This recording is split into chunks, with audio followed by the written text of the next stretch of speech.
কক্সবাজারের টেকনাফ সীমান্তবর্তী নাফ নদীতে সশস্ত্র রোহিঙ্গা গোষ্ঠীর ধাওয়া, গুলিবর্ষণ ও নৌকা ছিনতাইয়ের ঘটনায় উত্তেজনা ছড়িয়ে পড়েছে।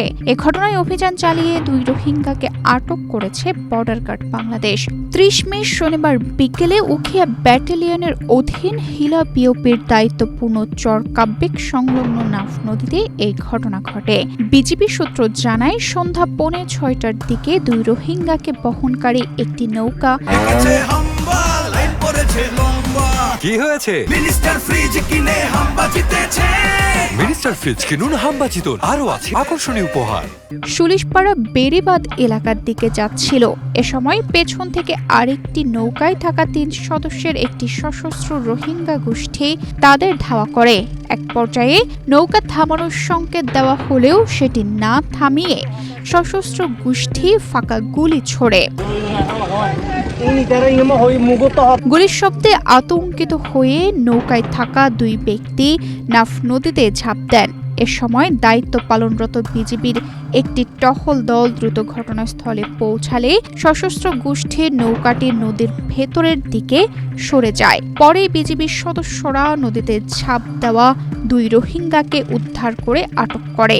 তাদের পরিচয় যাচাই করে জানা যায়, আটকরা হলেন কুতুপালং রোহিঙ্গা ক্যাম্প ৫-এর বাসিন্দা ইমাম হোসেন এবং জোহাত রোহিঙ্গা ক্যাম্প ৪-এর বাসিন্দা মোহাম্মদ নুরুল আমিন। প্রত্যক্ষদর্শী ও বিজিবি সূত্র থেকে জানা যায়, ঈদ উপলক্ষে সুলিশপাড়া বেড়িবাঁধ এলাকায় বিপুল সংখ্যক মানুষ অবস্থান করায় সাধারণ মানুষের নিরাপত্তার কথা বিবেচনা করে বিজিবি শুরুতে পাল্টা গুলি চালানো থেকে বিরত থাকে।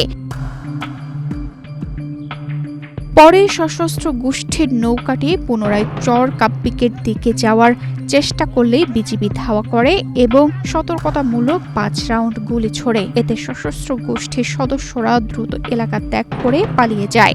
ঘটনার সময় সশস্ত্র গোষ্ঠীর সদস্যরা আটক ব্যক্তিদের নৌকা থেকে জাল সদৃশ্য কিছু সামগ্রী নিজেদের নৌকায় তুলে নেয় এবং পরে নৌকাটি নদীর মাঝখানে ডুবিয়ে দেয় বলে অভিযোগ রয়েছে। বিজিবির প্রাথমিক মূল্যায়নে ধারণা করা হচ্ছে, আটক ২ ব্যক্তি চরকাব্যিক এলাকায় অবস্থান করছিলেন এবং তাদের কর্মকাণ্ডের সঙ্গে অবৈধ সীমান্ত সংক্রান্ত কার্যক্রমের সম্ভাব্য সংশ্লিষ্টতা থাকতে পারে। তবে বিষয়টি এখনও তদন্তাধীন রয়েছে। উখিয়া ব্যাটালিয়নের অধিনায়ক লেফটেন্যান্ট কর্নেল মোহাম্মদ জহিরুল ইসলাম জানান, আটক ব্যক্তিদের বিরুদ্ধে প্রয়োজনীয় আইনগত ব্যবস্থা গ্রহণের প্রক্রিয়া চলছে। তদন্ত শেষে তাদের সংশ্লিষ্ট থানায় হস্তান্তর করা হবে। সীমান্ত এলাকায় চোরাচালান, সশস্ত্র গোষ্ঠীর তৎপরতা ও অন্যান্য অপরাধমূলক কর্মকাণ্ড ঠেকাতে বিজিবি নজরদারি ও টহল আরও জোরদার করেছে বলে জানিয়েছে সংশ্লিষ্ট সূত্র। তানজিদা রহমান, ইনায়া, বাংলাদেশ প্রতিদিন।